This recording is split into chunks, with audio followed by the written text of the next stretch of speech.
Politique et participation citoyenne, c'est le thème que nous allons développer et surtout nous sommes avec notre invité Pascal Yigbe, premier vice-président et porte-parole du mouvement du peuple pour la liberté. Pascal Yigbe, bonjour, vous allez bien? Bonjour, je me porte à merveille par la grâce de Dieu. Et le MPL, il va bien? MPL se porte également. Alors, pourquoi vous avez choisi cette ligne directive, la révolution citoyenne? Qu'est-ce que vous mettez dans révolution citoyenne? La révolution citoyenne, comme vous venez de le dire, c'est notre ligne politique. C'est notre bâton de pèlerin. Et toute action que nous allons faire sera mesurée par ce standard-là, qui est la révolution citoyenne. La révolution citoyenne, en fait, c'est quoi? D'ores déjà, quand les gens entendent le mot révolution, on a tendance à penser à une violence, mais en réalité, ce n'est pas ça. Négatif, Feu Gnassingbé Yadima avait fait une révolution verte dans ce pays. Je crois que ça doit être en 1977 et autres, si j'ai bonne mémoire. Donc, c'est pour faire quoi? Pour promouvoir l'agriculture. Et aujourd'hui, au niveau de MPL, nous voulons promouvoir plutôt la citoyenneté. C'est dans cette ordre d'idée-là que nous avions pensé à cette ligne, la révolution citoyenne. Et c'est un travail de changement de mentalité. C'est un travail de réveil de ce peuple-là. Parce que nous avons constaté que notre peuple, nos populations, nous dormons trop. Il y a vraiment des raisons, il y a beaucoup de raisons qui expliquent cela. Mais il va falloir que nous cessons de regarder dans le rétroviseur et avancer. Et s'il faut avancer, il faut un peuple debout. Et pour mettre un peuple debout, il faut un travail de fond. Et c'est ce travail de fond qui est contenu dans notre ligne politique qui est la révolution citoyenne. Alors, en quoi cette ligne consiste-t-elle une solution actuellement pour votre pays?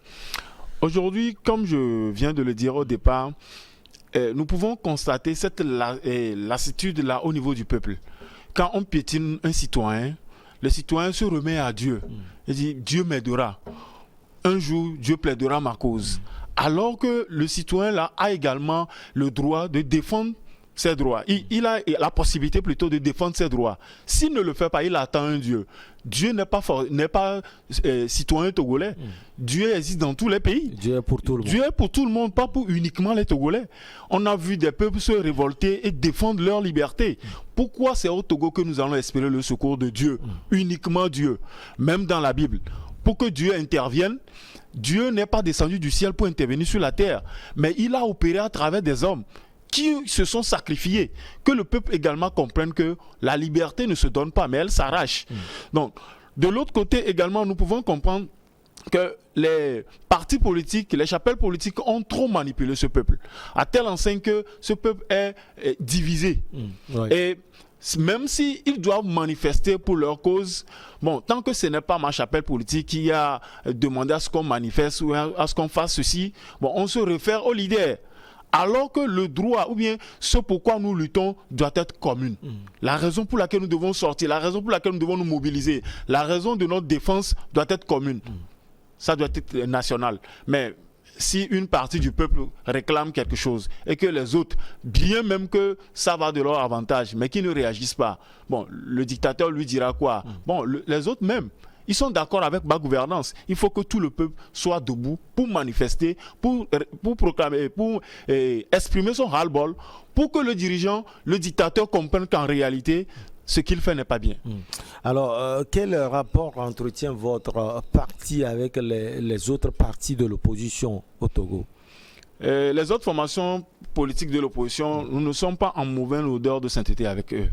J'ai préféré utiliser ce terme-là ou bien cet angle-là pour dire que nous n'avons pas un rapport étroit avec qui que ce soit, mais nous sommes en bon terme avec eux. C'est vrai, il y a eu certaines formations qui nous ont approchés pour qu'on soit ensemble, pour faire quelque chose, mener la lutte ensemble, mais notre réponse a été toujours la même à chaque fois. Vous voulez travailler seul? Pas que nous voulons travailler seuls. Pour nous aujourd'hui, l'union des chapelles politiques ou bien l'union des leaders politiques ne peut pas sauver ce pays. C'est plutôt l'union de tous ceux qui contestent ce pouvoir. Autrement dit, l'union de tous ceux qui ne sont pas d'accord avec la gouvernance. Et c'est nos populations. Donc pour nous, si on doit faire un travail ensemble, c'est qu'on doit aller sur le terrain, aller sensibiliser la population, réveiller ce peuple-là qui dort. Si on arrive à le faire, On n'a même plus besoin que MPL s'associe à un autre parti politique pour faire quoi que ce soit. Déjà, quand les populations sont ensemble, ça va largement. Alors, on va parler également de Covid-19. Comment votre parti gère-t-il ses activités en ces temps de Covid-19? C'est vraiment difficile et compliqué pour nous de travailler en ces temps de Covid-19. C'est vrai que nous travaillons beaucoup sur les réseaux sociaux. Nous utilisons les réseaux sociaux surtout comme arme pour travailler. Mais le terrain a été vraiment compliqué pour nous ces derniers temps. Pourquoi? Parce que vous pouvez imaginer que faire même quartier propre, on nous l'interdit. On ramasse nos balais, nos râteaux, nos roues, nos coupes-coupes, on les ramène dans les gendarmeries sous... Ce sont des temps de Covid-19, on non, peut peut-être comprendre. Bon, en réalité, on nous parle d'un virus. Un virus qui doit être attaqué par la propriété en réalité. S'il faut éliminer le virus, il faut rendre l'environnement propre. Et si les citoyens sortent pour rendre l'environnement propre, on l'intimide encore en ramassant ses outils de travail, soi-disant qu'il y a Covid-19, ça n'a pas de sens. Au moment où les marchés sont ouverts, au moment où les apprenants sont dans les salles de classe, on arrête ceux qui veulent balayer les rues pour dire qu'il y a Covid-19. Donc on préfère vivre dans l'insalubrité pour cautionner qu'il y a Covid-19. Ça n'a pas de sens. On a été bloqué dans certaines préfectures par certains préfets zélés. Pas plus tard que la semaine passée, où on a encore levé les restrictions sur la Covid-19, même si on a maintenu, comment l'appelle-t-on, les mesures barrières qui sont renforcées. Le préfet au niveau de Bamono nous a interdit une manifestation. Et c'est même quelle manifestation? Nous étions là pour installer un bureau fédéral. Mais il nous l'a interdit. Et la raison pour laquelle il nous l'a interdit, c'est la raison de Covid-19. Mais quand même, on l'a fait à Vaughan, pas plus tard qu'hier. On l'a fait à Vaughan. Et il y a des funérailles que nous avions assisté hier. Particulièrement, moi, j'ai assisté hier dans le Golfe 7. Il y avait plus de 1000 personnes. Est-ce que le préfet qui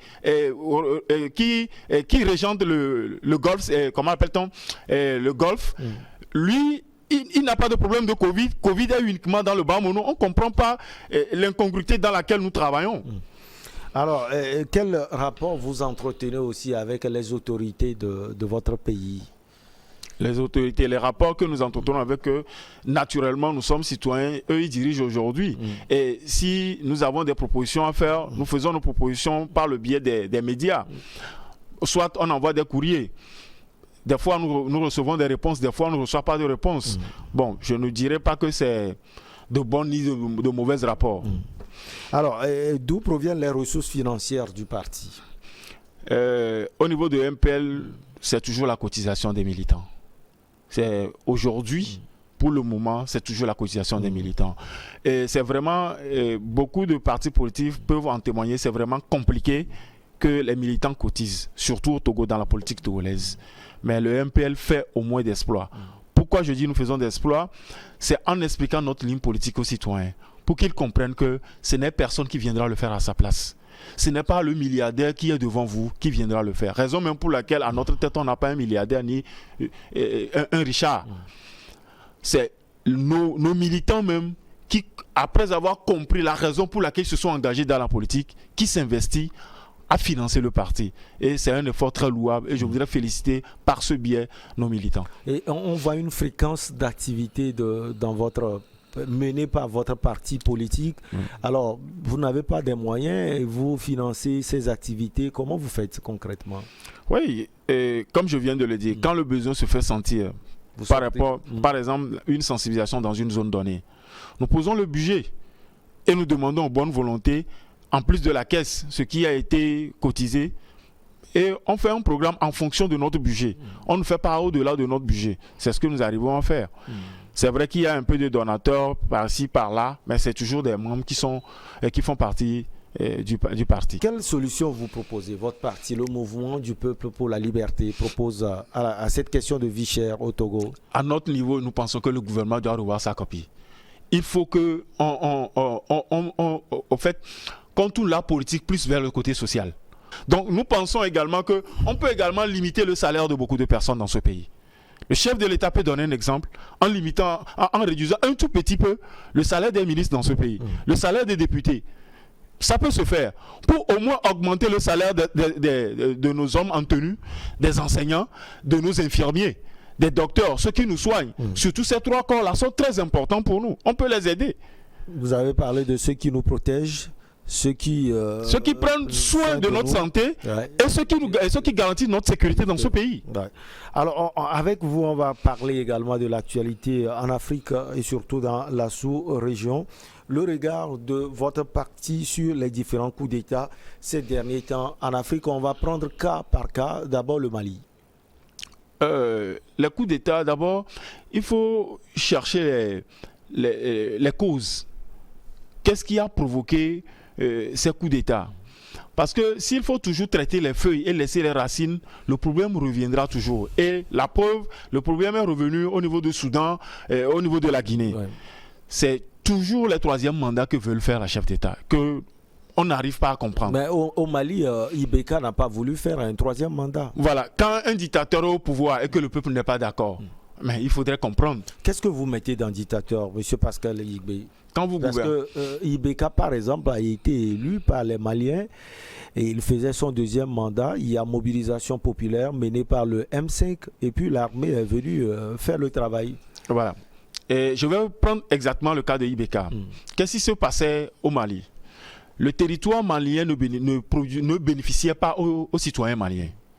Le Malien se sentait étouffé. Il y a des zones où le Malien ne pouvait pas aller. La sécurité n'était pas garantie dans le pays. Mais on trouvait Ibeka incompétent, excusez-moi le terme, mais le citoyen malien trouvait Ibeka incompétent de répondre à ses aspirations. Parce que Ibeka devait tout faire pour que les djihadistes, ou bien les soi-disant djihadistes, parce qu'en réalité, c'est un peu incompréhensible en Afrique qu'on dise qu'une partie des citoyens ont pris des armes contre l'autre partie. Ça n'a pas de sens. S'ils ne sont pas montés, et s'ils sont montés, alors il faut aller chercher qui les a montés et résoudre le problème là. Parce que si je prends le territoire malien, la France qui occupe une grande partie, là où même on extrait des minerais, je suis vraiment désolé, là où même on extrait des minerais, de l'or, et l'armée malienne n'a pas accès à ce niveau-là.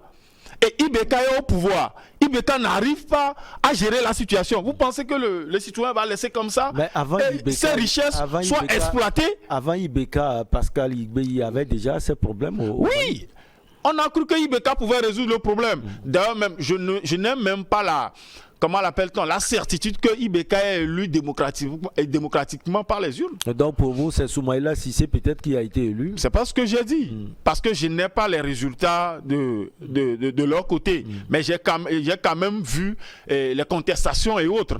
Sauf que ceux qui ont déposé Ibeka, eux aussi n'arrivent toujours pas à apporter des solutions, Pascal Igbe. Oui, est-ce que c'est en fait la communication qu'on fait autour de la chose? Et il y a cette colonie-là, que je préfère taire encore ce nom, il y a cette colonie-là qui fait une mauvaise communication quand elle n'est pas en odeur de sainteté avec vous. Et je pense que l'Afrique doit repenser réellement ses dirigeants. Nous ne devons pas être contre nos dirigeants parce que sur une chaîne internationale, on est en train de les diffamer. L'Afrique ne doit pas être, comment appelle-t-on, content de son dirigeant parce qu'on fait les éloges de ce dirigeant ailleurs. Donc vous pensez que les solutions sont trouvées au Mali actuellement? Moi, je pense que les solutions sont en voie d'être trouvées. Parce que, d'abord, qu'on laisse la main libre à la jeune de continuer de ne pas travailler. Et le problème du Mali, ce n'est pas les élections. Quand le peuple se soulève, quand le peuple se met debout, le peuple ne se met pas debout pour une élection. Quand le peuple sentira le besoin d'élection, que la gente est en train de trop durer au pouvoir, vous verrez ce peuple-là l'exprimer encore. Le peuple sait comment l'exprimer. Alors, on va également parler de la Guinée-Conakry. Et ça, c'est un autre format. Hein. On a vu les militaires conduits par Mamadi Doumbouya qui avait déposé l'ancien président Alpha Condé. Les lignes ont bougé actuellement, Pascal Igbe, en Guinée, sauf que la CEDEAO n'est pas forcément contente avec ce qui se fait en Guinée et au Mali. Je vais d'abord laisser la CEDEAO. Nous allons parler plutôt de la Guinée. Pourquoi laisser la CEDEAO? Oui, allez-y, parlez de la Guinée. Les situations sont différentes par rapport au Mali, ce qui se passe en Guinée. En Guinée, en réalité, je ne sais pas si beaucoup ont la vraie version, mais je pense, par rapport aux informations que moi j'ai eues, c'est un compte rendu. Puisque comment appelle-t-on, le général, le colonel plutôt, Mamadi Doumbouya, oui, il était mis aux arrêts. Ouais, et c'est ces hommes qui l'ont libéré. Ouais. Et c'est à partir de là que le coup d'État est survenu. Donc, il ne le faisait pas contre le troisième mandat d'Alpha Condé. Je ne pense pas. C'est pour cela que moi, je me méfie d'abord de la solution qui sera trouvée finalement. Je ne sais pas si cette crise-là profitera à la population guinéenne. Mais je ne dis pas que Alpha Condé devait continuer son mandat ou bien devait continuer par régenter ce peuple-là. Je suis d'accord qu'Alpha Condé soit enlevé. Mais quand même, je suis encore très dubitatif de croire que c'est une solution qui aidera ce peuple-là. Le peuple veut voir Alpha Condé partir. Donc, peu importe les moyens, eux, ils ont vu qu'on a mis Alpha Condé en quarantaine. Donc, eux, ils sont contents. Mais qu'est-ce qui arrivera après? Est-ce que c'est le même système qui va perdurer? C'est ça qu'il faut attendre et voir et analyser par la suite. Parce que renvoyer un dictateur ne veut rien dire. Mais c'est déplacer plutôt ou bien faire partir le système qu'il régentait qui est important. C'est pour cela que pour nous, au niveau des MPL, ce qui se passe au niveau de la Guinée, nous avons plutôt des réserves et on attend de voir la solution finale qui sera trouvée aux populations guinéennes. Mais les lignes ont bougé d'ici là, même si Mamadi Doumbouya, la nouvelle là, je l'ai également, et avait des problèmes avec Alpha Condé. Aujourd'hui, on voit qu'il est en train de poser quelque part. Maintenant, il reste à travailler avec la CEDEAO. Aujourd'hui, d'abord, pour qu'il soit réellement ce leader-là, il faut qu'il rallie le peuple. Donc, tout le monde sait comment rallier le peuple. Il est en train de faire des gestes pour rallier le peuple. Nous sommes d'accord, c'est une bonne chose. Le peuple en profite pour aujourd'hui. Mais est-ce que ce sera continuel? C'est là où nous portons encore des réserves. Nous aurions aimé que la gouvernance soit réellement une gouvernance du côté du peuple. Si ça peut pérenniser dans le temps, c'est une bonne chose pour le peuple. Allez, maintenant, à en venir à la CEDEAO. La CEDEAO a résolu quel problème en Afrique? Je n'ai jamais vu, depuis que je suis né, depuis que j'ai lu l'histoire sur la CEDEAO, je n'ai jamais vu une seule crise résolue par la CEDEAO. Alors ne parlons pas de CEDEAO quand il y a des crises dans les États. Gambienne. La crise gambienne, la CEDEAO ne l'a pas résolue. Qui l'a résolue? C'est le Sénégal. En réalité, c'est quoi? La personne a déjà appelé son challenger et l'a félicité. Il a déjà commis l'erreur. Donc si, comment appelle-t-on, Yaya Jammeh ne partait pas, bon, ce serait une très grande honte même pour la CEDEAO. Donc ils n'ont fait qu'arranger les choses, mais résoudre le problème, la CEDEAO n'a jamais résolu une crise. Donc regardez cette CEDEAO, ou bien espérer en cette CEDEAO, c'est espérer que le secours viendra de Dieu en croisant les bras.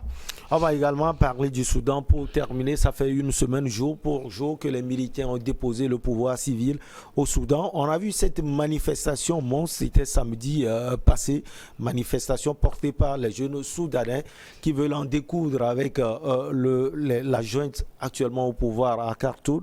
Quel est votre, si on peut le dire, votre regard sur l'actualité au Soudan? Le cas de Soudan également, comme on l'avait vu au niveau de la Guinée, est encore également un peu différente. Parce que c'est, je dirais même pour une première fois que moi j'assiste à cet événement où on enlève un président par un coup d'État et qu'après, il y a une population qui soutient ce président. On dirait que le président là faisait plutôt du bien à cette population. Mais est-ce qu'en réalité c'est vrai? Bon, les analyses sont un peu floues. Et on aurait plutôt aimé voir la réaction de, comment l'appelle-t-on, de